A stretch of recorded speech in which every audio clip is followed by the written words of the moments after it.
In today's video, I'm going to teach you how to save for later in Sam's Club. Let's start on the Sam's Club website.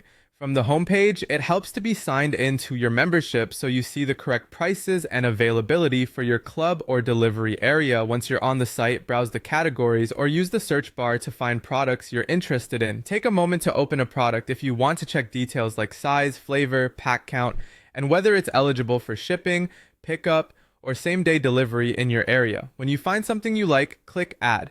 Some items may ask you to pick a quantity or select an option before you can add them, so confirm those choices and then add the item to your cart. You should see a brief confirmation that the item was added. Next, go to your cart. On desktop, the cart icon is typically at the top right of the page, and clicking it will open your cart view. This is where you can review everything you've added, adjust quantities, or make changes before checkout. Locate the specific item you want to set aside for later. It will appear as a line item with the product name, price, and quantity controls. On that item, look for the Save for Later option and click it. This moves the product out of your active cart and into a Saved for Later section within the cart page. You'll usually find that section just below your current cart items, making it easy to switch back and forth. This feature is perfect when you want to keep track of something without checking out with it today. A few quick tips. Saving an item for later does not reserve it or lock in the price, so availability and pricing can change. If you plan to purchase soon, check back to make sure it's still in stock.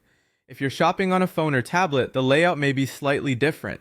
The Save for Later option might appear under a More or three-dot menu next to the item, but it works the same way. When you're ready to buy a saved item, open your cart, scroll to the Saved for Later section, and move it back to your cart with the Add or Move to Cart button. That's all you need to do.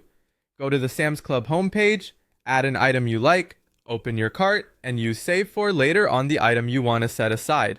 It's a simple way to keep your cart focused while holding on to products you might want to purchase next time.